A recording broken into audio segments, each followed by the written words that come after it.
Fala galera, sejam muito bem-vindos a mais um Triplo F. O meu vídeo de hoje vai ao ar um pouquinho mais tarde do que o normal, porque meu notebook deu na cabeça dele aqui de reiniciar e ficar carregando algum tipo de atualização. Então eu levei quase uma hora para conseguir começar a gravar o vídeo aqui para vocês. Então me desculpem aí o atraso por não ter lançado o vídeo tão cedo quanto eu fiz nas sextas-feiras anteriores. Mas hoje eu vou falar a respeito de um episódio de respostas. Muitas pessoas estavam reclamando que, pô, WandaVision tá muito devagar, WandaVision só fica criando mistérios, é uma série feita, né, para teorias e etc. Mas agora eles começaram a trazer respostas e essas respostas acabaram sendo muito satisfatórias justamente porque eram as respostas que eu já tinha especulado aqui desde o primeiro episódio. Então, roda a vinheta.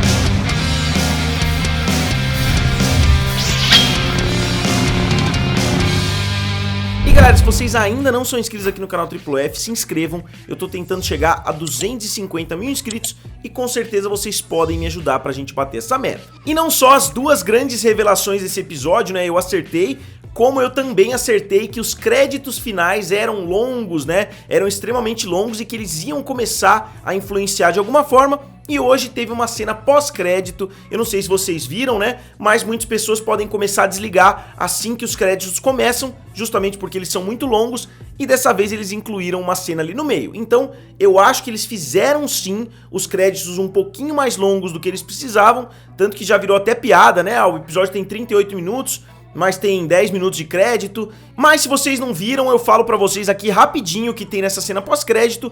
A gente vê a Mônica invadindo uma casa ali, né? Ela abre um alçapão, assim, de certa forma, e o Pietro aparece. É só isso, não é uma cena, não tem nada demais, mas é uma cena pós-crédito mostrando que eles estão migrando, né, o WandaVision quase que pro universo Marvel dos cinemas. E pessoal, antes de voltar pra dentro do Rex, eu só queria falar pra vocês a respeito do Amazon Fire Stick TV. Se vocês ainda não têm uma TV Smart, ou se vocês já têm uma TV Smart, vocês podem comprar esse aparelho que é muito bom, ele traz muitas opções diferentes pra sua televisão e ele tá na promoção lá na Amazon. Então se vocês comprarem utilizando o meu link, vocês não gastam um centavo a mais por isso e vocês ajudam bastante o canal. Então, vamos voltar pro Rex. E voltando, a gente vê que o começo do episódio é literalmente a cena que já tinha sido mostrada, como já era fácil de prever. Eu até ia fazer um vídeo a respeito da cena que foi mostrada, mas era uma cena tão curta e era tão óbvio, né, que essa cena seria o começo do episódio, que eu falei, não vou nem gastar um vídeo aqui pra trazer pra vocês, porque eu tinha um vídeo de easter eggs pra soltar a respeito do episódio anterior, que vocês podem ver aqui do lado.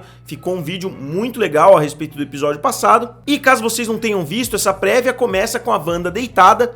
A Wanda, os meninos mesmo falam pra Wanda que, pô, o jogo deles tá mudando, né, tá voltando no tempo, aí muda de jogo de videogame pra jogo de cartas, quer dizer, esse universo todo que ela criou tá completamente maluco, ela não tá conseguindo manter controle, o Visão não tá lá mais, e o próprio Pietro também não tá lá mais, né, tá a família, né, que a gente viu no último episódio, não tá mais sedimentada daquela forma, e mesmo que ela tenha mudado todo o universo em volta dela, mesmo que ela tenha atualizado pros anos 2000 ali, pra aquela estética de Modern Family, ela continua com a mesma roupa que ela tava. É a primeira vez que a gente vê uma mudança de um episódio pro outro e ela parece que ela tá de ressaca, né? Parece uma pessoa acordando de uma ressaca, de uma festa. Ela tá com a mesma roupa algum tempo depois. E a cena de abertura é inspirada por The Office. Eu vou destrinchar bastante ela no meu vídeo de easter eggs, que eu vou tentar fazer já hoje pra postar amanhã, porque eu acabei enrolando muito pra fazer o último vídeo de easter eggs. Acabei enrolando não, né, mas eu tive vários problemas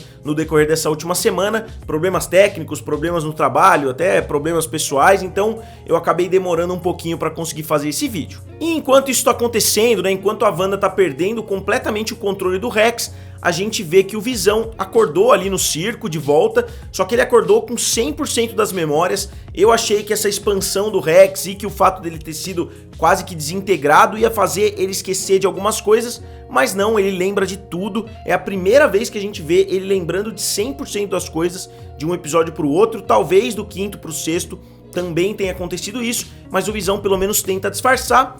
E a gente vê que ele vê a Darcy ali, ele fala, pô, a gente teve uma conexão, e a primeira coisa que ele faz é ir lá e tirar a Darcy da transe, né?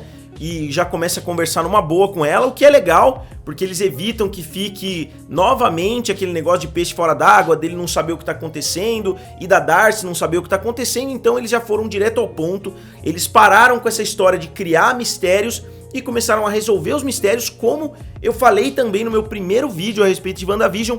Os 3 primeiros episódios foram o primeiro ato, os 3 episódios do meio foram o segundo ato, e agora claramente a gente tá vendo o terceiro ato. A gente já viu a revelação da grande vilã da série, né? Talvez não a grande, mas pelo menos a Agatha Harkness foi revelada literalmente nesse episódio, como já era muito esperado, mas é legal você ver que a revelação de fato aconteceu. E nesse episódio a Wanda literalmente mandou foda-se ali pro Visão, ela não tá nem aí, ela não tá nem querendo saber onde ele tá, se ele não quer tá aqui, o problema é dele, e a gente vê desde o primeiro episódio até agora que a série é sobre a saúde mental da Wanda, né? Ela perdeu todo mundo, ela perdeu os pais em Sokovia, depois ela perdeu o irmão também em Sokovia, depois ela perdeu em Wakanda, né, o Visão mesmo. Então a gente vê que ela é uma pessoa completamente despedaçada nesse momento, e a gente vê que a própria propaganda que passa nesse episódio, né, a propaganda do remédio Nexus, é sobre a saúde mental da Wanda, né? Não só da Wanda, como de todas as pessoas. Só que aquela história, uma pessoa tão poderosa quanto a Wanda, obviamente vai ser afetada de uma forma muito mais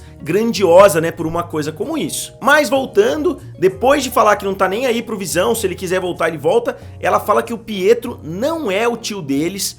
Então eu não sei exatamente por que ela descobriu, talvez pelo fato dele ter falado que o seu marido não pode morrer 2 vezes, né? Aquela cena que ela fica irritada no episódio anterior, mas ela fala literalmente que ele não é o tio delas. E assim como o episódio anterior se inspirou bastante em Malcolm in the Middle, pelo menos na cena de abertura, nesse episódio a gente vê a inspiração sendo Modern Family. Eu adoro Modern Family, eu já assisti as 11 temporadas umas 3 vezes, eu gosto muito mesmo, eu acho uma das séries mais engraçadas aí dos últimos anos. E o primeiro grande indício do que a gente ia ver no final do episódio é o fato dela ter ficado repetindo: eu estou bem, eu estou bem, eu estou bem, eu estou bem, várias vezes, assim como a gente já tinha visto a Senhora Hart fazendo no primeiro episódio, assim como a gente já tinha visto a Agnes fazendo no 6º episódio, que ela ficou repetindo que ele estava morto, que ele estava morto, ela fica repetindo a mesma palavra, o que dá um pouquinho a entender que ela também está sob controle de alguma outra pessoa. E a gente descobre que a Agatha Harkness, né, a Agnes, tem muita influência no que a Wanda tá fazendo dentro desse Rex. E a Agnes, né, no começo do episódio ali, chega de forma divertida e já leva as crianças. Ela fala inclusive que mordeu uma criança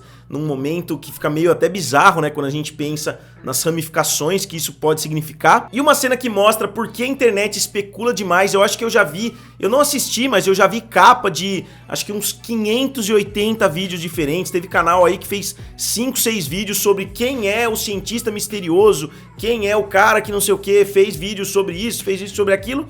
No final das contas, não era pra basicamente ninguém, era a Major Goodner, que aparentemente é só uma amiga da Mônica, né, que trouxe ali aquele aparelho que já era da SWORD, que já era feito para missões espaciais. Então não tinha nenhum grande mistério por trás disso, mas isso não impediu que as pessoas fizessem vídeo atrás de vídeo especulando sobre todas as possibilidades. Eu não tô falando que é ruim fazer vídeos, mas às vezes a internet pega um ponto que não tem absolutamente nada a ver e tenta especular ao máximo ali por trás. E a Elizabeth Olsen novamente tá sensacional nesse episódio, ela tá fazendo a melhor imitação da Claire, né, do Modern Family, e quando tem alguém entrevistando ela, eles perguntam: você não acha que você merece isso? É a primeira vez, né, obviamente, em Modern Family inteira, em nenhum momento uma pessoa quebra, né, a 4ª parede, e é interessante que o nome desse episódio é, acho que, Quebra da 4ª Parede, que é obviamente o que eles estão fazendo. Eles criaram vários mistérios nos 6 primeiros episódios e agora eles estão começando a responder esses mistérios, e uma das formas de responder esses mistérios é quebrando justamente a 4ª parede, é conversando diretamente com o público. E aí, só voltando, né, pra propaganda, eu já citei a propaganda Nexus, e ele fala: o mundo não gira em torno de você. Quando falou essa frase, eu tinha certeza absoluta que o vilão real da série seria revelado nesse episódio, justamente porque fala que o mundo não gira em torno de você, ou será que gira? Porque a Wanda, aparentemente, ela criou tudo, aparentemente ela controla tudo, principalmente depois da cena do último episódio, que ela simplesmente para a cabeça de todo mundo ali, então parece que o controle não tá nas mãos dela, tá na mão de outra pessoa. E o Wicano, né, fala pra ela que ela é quieta por dentro, fala pra Agatha Harkness, quando eles estão na casa dela ali, que ela é quieta por dentro, o que novamente dá a entender que ele não tem poder pra ler a mente dela, ou que ela é um ser que não é um ser humano normal, e então ele não consegue ouvir o que ela tá pensando como ele faz com as outras pessoas. E a gente vê lá no meio a participação do Sr. Scratch, que é o filho da Agatha Harkness nos quadrinhos. E agora a gente já pode começar a criar todas essas conexões de novo, justamente porque foi mais do que comprovado que a Agnes é de fato a Agatha Harkness, não que esse fosse um segredo muito bem escondido, né? Muitas pessoas já tinham especulado isso também, mas agora isso foi comprovado de fato. E o plano idiota da Mônica aí de retornar pra dentro do Rex falhou, só que a gente vê que ela sabia já que ela tinha poderes, tanto que no episódio anterior, quando falam que os testes dela estavam esquisitos, ela meio que fala, ah, beleza, seu sangue foi reestruturado, ela deve ter falado, pô, então eu tenho poderes, ela já devia saber, né, que ela tinha algum tipo de poder ou algum tipo de conexão com o Rex, porque ela fala, ah, não funcionou com esse tratorzinho aqui da Sword, eu vou entrar por conta própria. E aí ela vai lá e consegue entrar, ela leva mais ou menos o mesmo tempo que o Visão levou pra sair, ela leva pra conseguir entrar. E a gente já vê alguns dos vestígios ali dos poderes,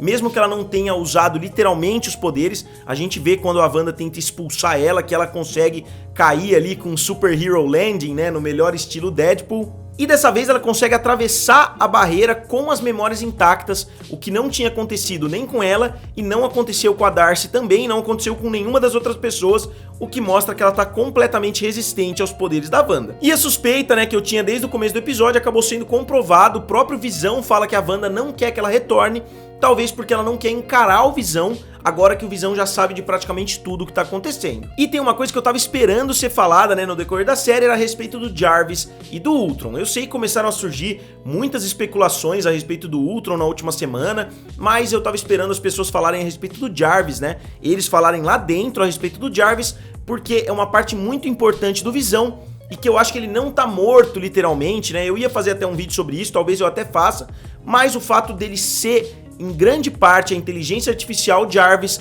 eu acho que traz a possibilidade dele, de certa forma, voltar à vida, sem ser algum tipo de reencarnação, sem ser alguma coisa absurda, afinal ele não é um ser humano, seria bem diferente trazer o Visão de volta à vida e trazer uma pessoa de volta à vida, justamente porque o Jarvis pode estar ali dentro completamente adormecido, somente porque a Joia do Infinito saiu. Se colocar uma nova fonte de energia ali, obviamente não precisa ser uma fonte de energia tão forte, tão grandiosa quanto uma Joia do Infinito, mas se colocar alguma coisa de volta ali, talvez ele volte a funcionar. E quando a Monica Rambeau chega ali pra confrontar, né, a Wanda, a gente vê um diálogo bem interessante entre elas, só que a gente vê que a Agnes tem muito mais controle sobre a Wanda do que a gente imaginava, ela faz quase que um reboot ali na cabeça da Wanda, ela encosta na Wanda, e a Wanda meio que fica num estado de choque e vai junto com a Agnes, começa a ignorar completamente a Mônica, só fala pra ela, vai embora, senão eu vou te machucar, alguma coisa do tipo. E a Wanda senta ali na casa da Agnes e a gente já vê que a casa tem um clima bem esquisito, já dava pra ver isso desde a cena dos garotos, e a Agnes incentiva, inclusive, a Wanda a descer, né, a ir lá ver se os meninos estão brincando no andar de baixo da casa, e a Wanda vai lá e descobre que tem ali quase que uma sala ritualística, né, meio demoníaca, e aí ela faz a grande revelação que não só ela é a Agatha Harkness, que ela estava por trás de tudo que aconteceu, ela estava por trás do Pietro reaparecendo, ela estava por trás do que aconteceu com o Herb, ela estava por trás de basicamente tudo que aconteceu, ela era a diretora, e o fato dela ter a própria musiquinha, pra mim, mostra que ela também é a protagonista, né, assim como a Wanda é a protagonista, ela pelo menos é uma coprotagonista, ou ela é a protagonista de fato. E eu tô falando protagonista não de WandaVision que a gente tá assistindo, mas a protagonista do que tá acontecendo lá dentro, talvez tudo que tá acontecendo seja por causa da Agnes, e não somente por causa da Wanda. E ela revela, inclusive, no final que ela matou o Faísca, né? Ela matou o Spark, que é uma coisa que eu falei já, ficou bem claro pra mim quando ela tava tentando enterrar ele ali no jardim, que tinha sido ela que tinha matado, provavelmente porque o cachorro viu alguma coisa e ela tinha medo que os garotos conseguissem ler a mente, ou que a Wanda, né, conseguisse ler a mente do cachorro, e ele soubesse alguma coisa que ele viu. Vamos ver se vai ter alguma explicação nesse sentido. Vale lembrar que se o Sr. Scratch, né, que é o gato dela, pode ser o filho, talvez o Faísca fosse alguém também ali dentro desse universo, desse Rex. Porque a partir do momento que a gente sabe que foi ela que mandou o Pietro de alguma forma ali pra dentro, ela pode ter feito muito mais coisa do que a gente imagina. Então eu achei esse episódio sensacional. Como eu disse, eles começaram a responder, o Kevin Feige sabe muito bem o que ele faz, eles começaram a responder no momento exato, no 7º episódio, no começo do 3º ato. Se vocês olharem como um filme, muitas pessoas reclamando, pô, mais um episódio que eles estão criando mistérios e não estão respondendo nada.